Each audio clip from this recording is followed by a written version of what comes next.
Emo Bryan has been looking for me in the transporter room, in the elevator, so had to take the stairs today, but we're still going to check out a special selection, which is where one of you tell me exactly what it is I need to check out. If you have your own song you'd like to submit for special selection, you can find a link to do so in the description below. Today's special selection comes at us from Stereo Reservoir. Just stumbled across this and it seems right up your alley. Just one of the great tracks by Indian classical progressive rock band Sitar Metal. Alright, so let's dive into this. We have the band Sitar Metal with the track Dreamers We Never Learn. Let's see what they're bringing to the table.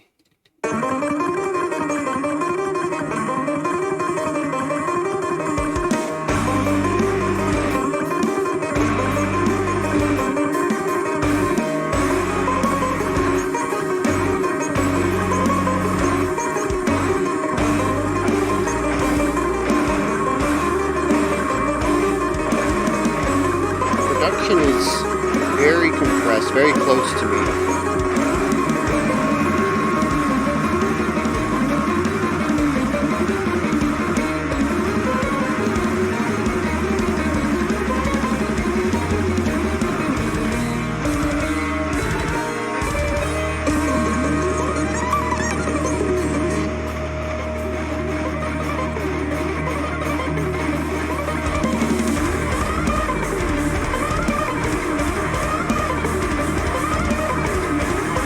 Very cool.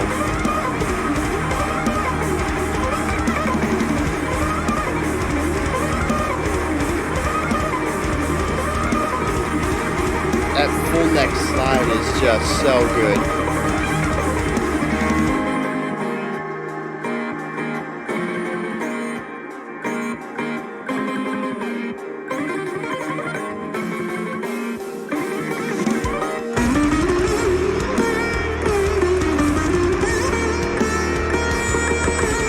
Interesting to hear the mix of styles here as well.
Who dares to dream?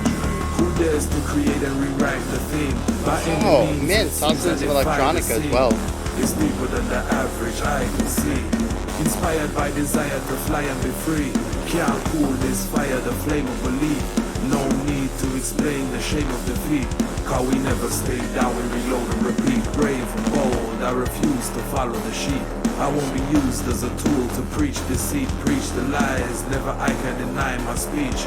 If progression's not your mission, then take a seat, take your place as I join an unlikely team and break. We're even getting a little bit of rhythmic stuff out of this electronic sounds. As long as the dream is dream.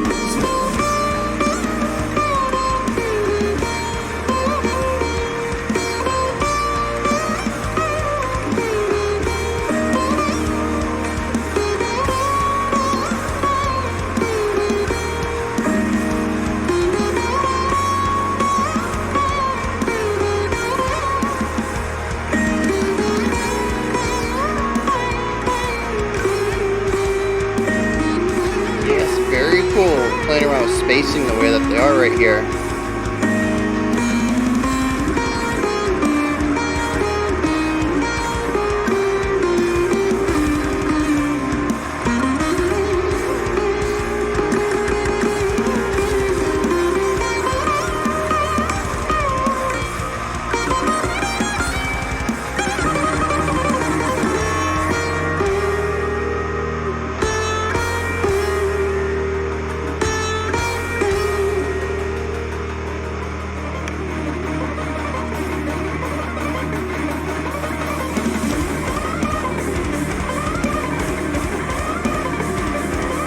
Okay.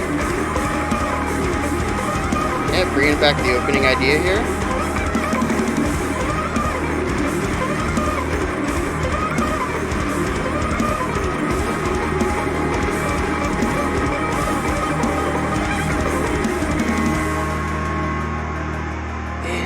Man.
Hmm.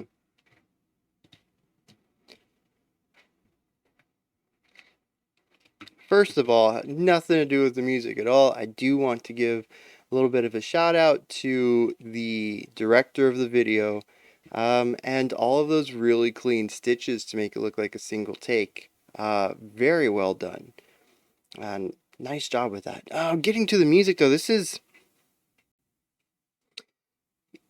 very interesting for me because it combines some Western classical ideas and theory with some Indian ideas as well, and it it finds an interesting middle point where no instrument is locked into a single sound, and I think that is a really fantastic take. It separates them a little bit from other implementations I have seen of pairing sitars with metal or any other type of Indian metal sort of clashing of styles. And here it's just really interesting that they're not really relegating any one instrument to a single role or even just the sound of the entire song to a single sound.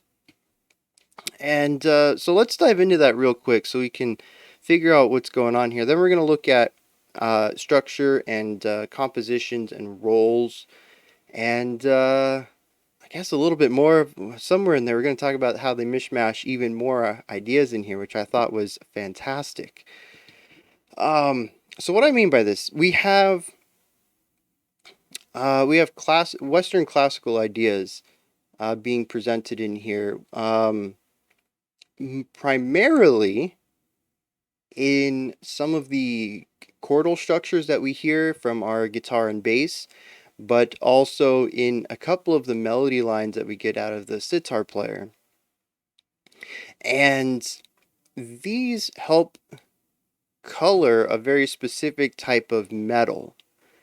It's also something that kind of places this, as Stereo Reservoir stated, in almost a prog rock, prog metal kind of sphere, because a lot of metal originated out of blues, right?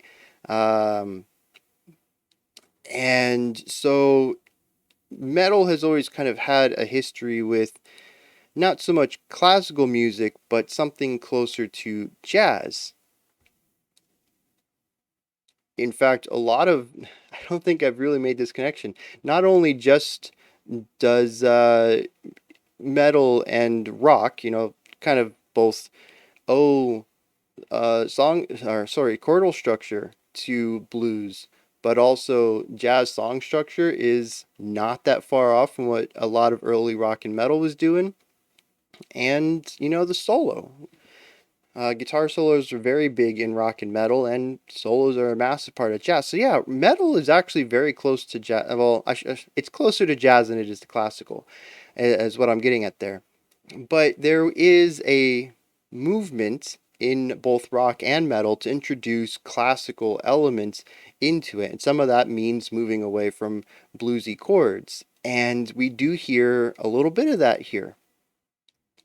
There was at least two sections across that 6 minute track where we heard a shift from more Indian based, uh, I don't know if I can call them chords, but for the sake of consistency, we're going to stick to the word chord, um, because I think technically they're called ragas in Indian theory, but in Western classical, we typically refer to them as chords, even though they're not completely analogous. I want to state that ragas are not just Indian chords, they have other aspects to them.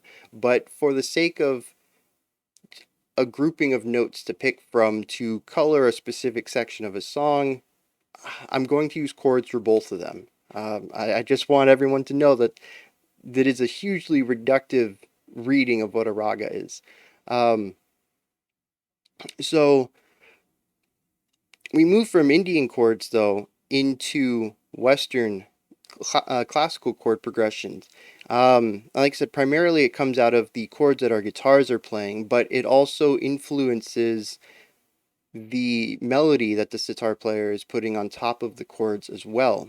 I'm not sure entirely if the sitar player shifted their key to match it, or if it was just the underlying element felt like Western classical, so the entire track did. I don't know which side that falls on, but these sections did completely shift their tonal quality. Um, so that's really neat right there. The song has this mix of both Indian and classical ideas, and then of course we have the metal interpretation of the classical ideas presented in here as well, including uh, some of those arpeggiations that we get out of the sitar moments, where it shifts to something that would fit within more of a metal arpeggiation, which of course is being influenced from the classical side of theory rather than bluesy stuff. So we're getting these really nice classical nods every once in a while still retaining a little bit of that Indian uh, sound, that chordal sound from someplace. Sometimes it's the guitar, sometimes it's the sitar, sometimes the bass is laying something down like that. Um, but anyways, I'm kind of like pointing out like a bunch of different things all at once because I'm my mind's really racing because this was a phenomenal listen. Um, but what I'm getting at here is that there are genty metal ideas, there are Western classical chordal structures, there are Western classical melodic structures, and there are Indian uh, chordal structures, again, being a bit reductive there, and Indian style of melodic ideas all being. In fact, there might even have been some genty metal ideas here as well. I can't quite remember if I heard any of that, but it's highly possible. And they're all over the place being mixed and matched as they want, which is what really caused me to be silent. Usually I'm not this quiet during a reaction, but it really caused me to take everything in at all times and not really have much brain function to point things out because it's really an odd combination of things that just really works. But there's also a lot to take in at any moment. It's kind of fascinating. I had mentioned that no single instrument was given a single role as far as what grouping of musical knowledge it should derive its role from. It's not like the sitar only played Indian ideas and the guitar only chugged out genty rhythms. Um, no, no, it's like I mentioned, there's melody and chordal structures from all three of these inspirations here. It is really phenomenal, and I think to me it's what sets sitar metal apart from other Indian influenced metal bands. um, or metal bands that include sitars or anything like that, because usually the sitar comes in and brings that Indian style to whatever music is being played underneath it, right? And this is something that I kind of picked up in a band like Bloodywood. I think that's the word. Let me check that real quick. Yeah, yeah, Bloodywood, the metal band from New Delhi, India. Um, yeah, it's very much metal with a little bit of an Indian flair to it. This is I don't think I can say any specific element of it dominates the other. This isn't just metal with an Indian flair or Indian music with some metal riffage. It is a lot of everything. It is the sum of all the parts rather than a reductive, genre plus genre kind of idea.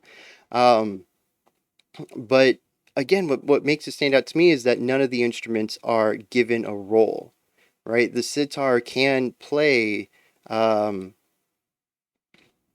classical arpeggiation. It can have some more, rock or sorry, metal oriented riffing, and it can also play at least what sounds to me as something adjacent to, raga exercises. And it can just bounce between all three of those while the guitar and bass underneath it are also bouncing between all three styles. Um, and it's really phenomenal that each voice is allowed to shift and take on different aspects of these three different styles. And it always just comes together in a way that, like I said, to me, just feels very unique. Usually, as I mentioned, you bring in the sitar to give it that Indian sound, or you play traditionally Indian music with an electric guitar behind it. Now you have a metal sound with it. But no, this actually utilizes the compositional techniques of all three styles across all three instruments, and it's just really cool. Now, this idea doesn't spread to everything in the band. Our drums are primarily metal based the entire time. Um, and even beyond that, I feel that the drums are just a bit underrepresented. And given who was presented in the video, I'm going to assume that they are a drum machine and that possibly neither of the three people here are very strong drum composers, which, you know what? I don't want to say that as a slight because I'm in that club too. I've mentioned before that composers typically fall into rhythmic or melodic oriented writing, because it a lot of it's going to stem from what you know, what you've played. If you, for instance, pick up a trumpet and then a guitar and then piano and a bass, you're going to have a harder time writing rhythmic oriented parts because there's just no experience there. That's where I sit. A lot of my drum parts are more melodic based. I have a difficult time just laying into a tempo, and I tend to look at the different drums as different pitches, and I write drums as if I would write for a violin, so to speak, or actually, I guess technically a better one would be like a xylophone. Um, just a pitched struck instrument, an idiophone. So, yeah. I just have a difficult time writing really cool drum parts, and then you can find somebody who is a drummer like uh well, that just slipped my mind. Um, Man, I can't think of his name. He did. Let me check this real quick. Stewart Copeland. We checked out a couple of songs, I think, from him. Yes. Yeah, we've checked out two songs from him. And he was a drummer for the Police, I think, and went and did solo stuff. He did soundtrack music and did a solo album. And you can hear it in there that even the pitched instruments, the more melodic ones, are kind of written with a rhythmic style to them. It's very interesting to listen to strings and saxophones and clarinets written from a very rhythmic perspective. They're not usually rhythmic instruments, and it creates a very different style of almost like a staccato layering format to it. So yeah, when I say that I don't think any of the three people here are strong drum composers, again, I don't say that as a slight. People tend to be really good at one style and not the other.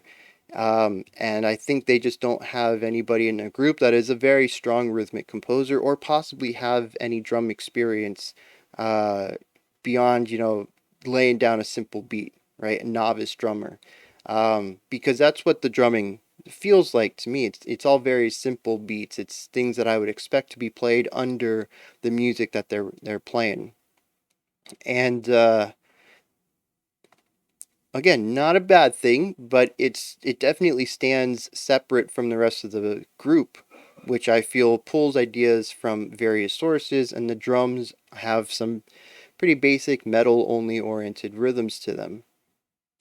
But the drums are also, at least to my ears, not the highlight. They almost feel like a secondary instrument here, designed only to provide the basis of rhythm. And they're not even the only rhythmic instrument here. The guitar tends to lay down rhythmic components as well. It's almost like the drums are here because you have drums in metal music. And, not a bad thing, but I do kind of wish that the drums had a little bit more presence, because I think it'd be very cool to have some counterplay rhythmically between some of the uh, rhythmic ideas that we hear in the bass and guitar, especially when we get to the djenty ideas, and sort of a counter rhythm for that. I don't know why I said it like that, because counter rhythm is kind of the term I was going for. And have a counter rhythm to it and have some rhythmic playfulness there alongside our stylistic playfulness we're getting in our three string instruments. That would have been really neat. On top of that, though, we bring in rapping almost for the. And I say almost. I might as well just call it rapping because that's what it is. It's again a more of a simplistic rapping. It's not like hip hop wordsmithing. It tends this one has a slower cadence to it and a slower beat. It's easier for me to digest, not thrown at me as rapid fire. Um, but yeah, it's spoken word with a rhythmic cadence underneath it, like poetry, and that's rapping. So yeah, so we have classical Indian uh, metal, gent primarily is what I get there, rapping, and also electronic music. There is a synth pad in the middle section, actually, while the vocals are going on, that is highly distorted and kind of actually creating a rhythmic idea underneath the vocals while the drums are absent through the emphasis in the crackles. It almost feels like there's little volume jumps here and there, or presence increases, or something that kind of gives it a pulse that allows this section to have a rhythmic aspect to it despite the drums not being there, which just lays into the idea that the drums are a secondary rhythmic component and not the primary like they typically are in metal bands.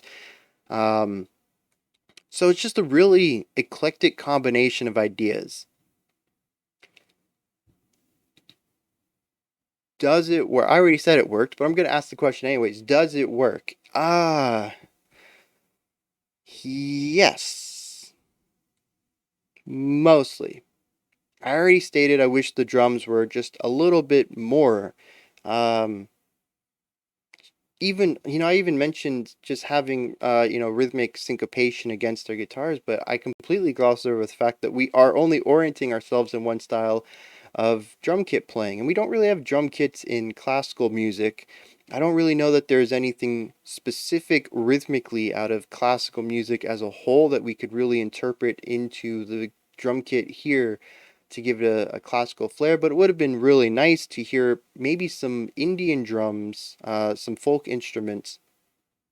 Let me reword this: some native Indian percussive instruments alongside the drum kit, maybe to continue on this idea of dancing around all these different styles. Just have a little bit more of that Indian influence in the rhythms, or in the rhythm section. We can do it in the rhythms or in the timbres. That would have been really nice. I don't know how old this video is, so it's quite possible that maybe they do that in later albums. This is 2019, so it's fairly recent, but it's possible that they have expanded the band or something since then. That's still just shy of 3 years old now. So yeah, bands can grow a lot in 3 years. I'm interested to hear what they did afterwards, see if they have done anything to improve. Um, Not improve. I don't want to say improve because it's improve in my mind. I don't think it's an objective improvement. Um, but to expand the percussive playing and writing it all. Um, is that all I want to say? Oh, no, I was already on a topic. So, does it work? I think the three guitars work, or the three string instruments, I should say. Um, they do a really great job of working around each other while also creating really nice sound floors with and melodies above it, utilizing several styles. It is very cool to hear this trio working together in that capacity. The vocals and kind of that bridge all together. We shifted styles completely. Um, I could take or leave. I don't think it was a negative aspect of the track. I don't think it um, was a detriment to what the song was doing, but I don't really think it added anything either. I think the instruments alone were doing just fine. I was getting enough contrasting ideas just from listening to them dance around all the different styles that I didn't necessarily need a section that completely removed itself and went with an electronic rapping idea. I don't think it was bad. Again, did not detract anything, but it didn't add anything either. Musically, it didn't flow into it. It came out of it rather nicely, um, but it didn't really go into it smoothly. It just sort of happened. Um, so that's kind of where I sit on does it work? The three core instruments work just fine. I would love to hear more of that. The percussion, the electronic, the lyrics, the vocals, they all were present and they didn't detract, but I don't feel like they were adding to the song the same way that the three core instruments were. And that's not to say that every instrument needs to fall in line with this idea of blending all these different stylistic composition techniques. But I do think it's a bit of a shame when they do stick to just what they're doing. Um, in a sense, they're the foundational aspects, but they're not played foundationally, and I think that's what takes it away from me. The drums could be the foundation if they were a primary rhythmic driver, but they're not. They're sort of in the background. The electronic section could be a foundational aspect that doesn't need to change with everything above it, the core song, our three-stringed instruments, but it only appears when the three-stringed instruments aren't playing. Same thing with the vocals. Um, so I don't think we need to remove those three instruments, the vocals, the percussion, the drum kit, and the electronic bit, but I would prefer them to be incorporated more into the song rather than the way that they are now, which all feel wholly separate from the core writing here, which is our three stringed instruments. Um, and that's what I mean when I say that it works, but it doesn't. It feels like there's a lot of additive elements on here that don't add anything to the track. And that's just my opinion. I'm just some guy on the internet. I want to state that as always. I'm not trying to say that I have some authority or that the song would be better without them. I just, personally, in my opinion, I don't feel that they did as much for the song as the core instruments did, but they didn't do enough to be a strong foundational aspect to have that component of not um, adding to the song as much as the lead. They feel wholly separate. I do want to talk real quick about the sitar playing, which was phenomenal. First of all, just, the accuracy and precision of all of the fast playing. Like, I've always got to lay that down. Anytime I see and hear stuff like that, um, there is just a real craft, not just in playing fast, but playing cleanly and precisely. But what I think really stood out to me, and what was probably the pinnacle of this kind of playing, was those arpeggiated slides that we had in the intro and outro. They were exceptionally clean and smooth. It literally looked like the dude was just sliding up the neck and sliding back down and sliding up the neck and sliding back down. But you look at the fingers, you listen to the music, and there's movement in there, but it's just such a clean playing. And even visually, it's just a very clean movement. Blown away by that. Really am. Um, yeah, like that was a huge standout to me. I wish I could say something positive on the musicianship of the guitar and bass, but they primarily sat in that rhythmic pocket of doing that genty thing where you pick a note or maybe a couple of notes and you just dance around them with rhythmic syncopation. And there's nothing wrong with that, but um, at least to me, I try not to be too cynical about this, but I am a little jaded on that style of playing. It's everywhere now, and I think it works here. It does, but it's just not as flashy, especially sitting next to the sitar. I would not mind seeing a track or even just a behind the scenes thing of either one of them showing off their chops. I don't think they need to have that in the songs though. I think they work specifically well, or especially well with the specific way that they have this going, where they are the foundational elements for the sitar to be the in the spotlight over. But yeah, just in this track, they didn't really have a chance to shine or be in the spotlight, which is not a problem. The song did not call for it at all. But it also means that I can't really say there's anything spectacular about either of them. But I just wanted to mention that because I didn't want it to seem like a slight against them. The song really did not call for them to take the spotlight from the sitar. Um, so, all right, I guess we're going to dive into, the production. Real quick on that. It I kind of adjusted to it throughout the track, but it is super compressed, and I wish it was just a hair bit cleaner. Both classical and a lot of gent tend to have clearer productions to them. They're still gritty, they still have bite in all the instruments, but there's more space between each voice. And that's one of the things that really draws me to gent is that there's that clarity in the production traditionally. And I don't know if they specifically went for a muddier mix, even more compressed. It's lacking brightness and color. Like I said, maybe they did that on purpose. Maybe this is exactly the sound they wanted. Maybe it was a financial or an experience thing. Maybe they self-produced, and much like the drums, it's not their forte. They did a fine job. I'm not saying that it is a bad production at all. I just personally would like it to be a hair bit cleaner, especially there at the beginning. I really felt the compression on it. It lacked the punch that I think this track really could use. Um, so yeah, I guess we're gonna get to the lyrics now and see what's going on here. Oh, yeah, I forgot that I was like, man, these are not a lot of lyrics, and I was like, wait, these look familiar. Yeah, they put them, they put them on the screen when that happened. Let's see. Who dares to dream? Who dares to create and rewrite the theme? By any means, it seems I defy the scene. It's deeper than the average eye can see.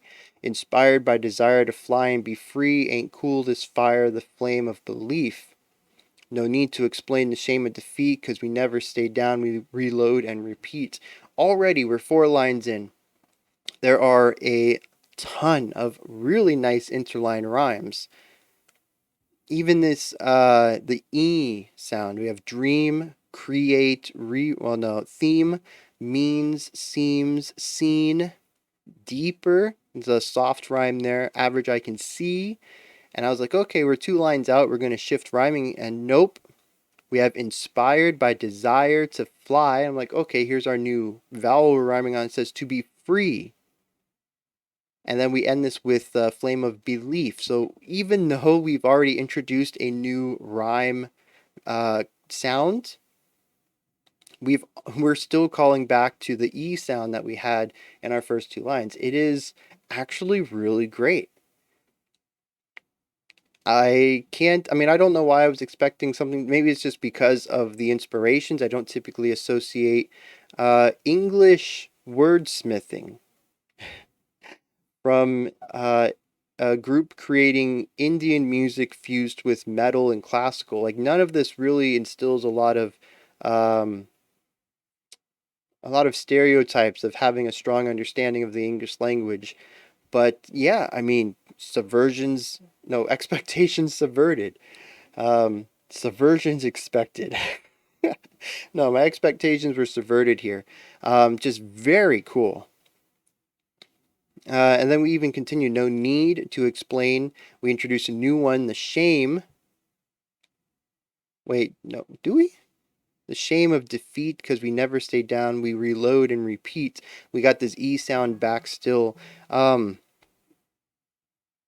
yeah, just very cool.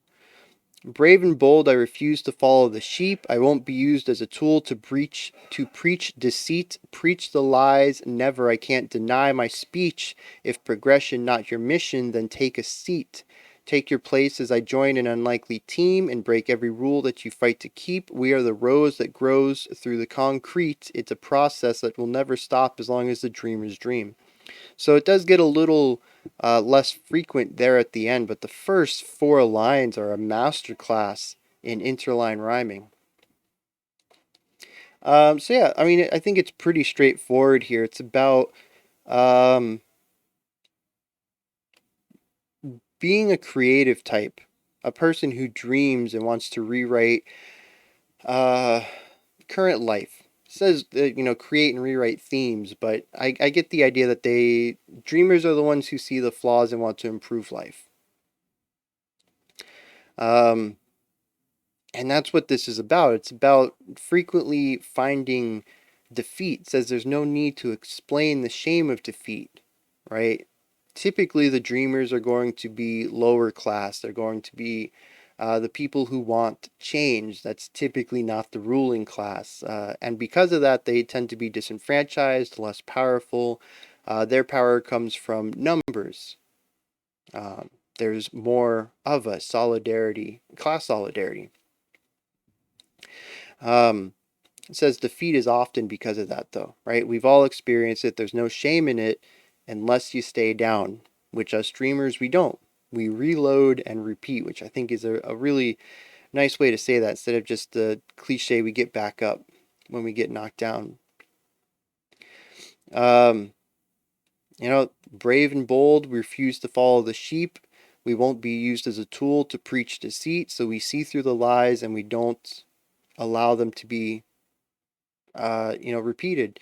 We won't be a megaphone for the lies of the ruling class, of those in power, I should say. I like the idea of we take our place and join an unlikely team. But yeah, a lot of things here. Especially we finish out with the idea of the rose growing through the concrete. Nice imagery there. Um, yeah, well written.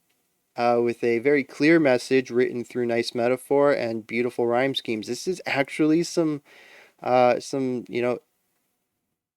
A. I don't know. This is some A plus writing right here. I don't know where I'm going with this. Weird things to say. This is fantastic though. I don't necessarily want to call this a master class in rap or poetry writing, I suppose in this case, but it is very well done and it's a very concise, uh, highly executed format that works very well. Yeah, cool. How this ties back to the music, I think it's both clear and not clear. I don't think there's anything particularly in the emotional themes of the song that scream breaking through conventions to invite a new, better future, but there is the idea of breaking convention with the style choices, bringing together gent and Western classical and Indian folk all together in ways that are not a traditional combination of any of these that we have seen before, and allow each instrument to speak through all three styles is very unconventional. It is very much a dreamer's concept of merging cultures, and I think that they did a fantastic job at creating the lyrics here to match the styles that are going on in the song. So, those are my thoughts on Sitar Metal's Dreamers We Never Learn. Interesting title, though.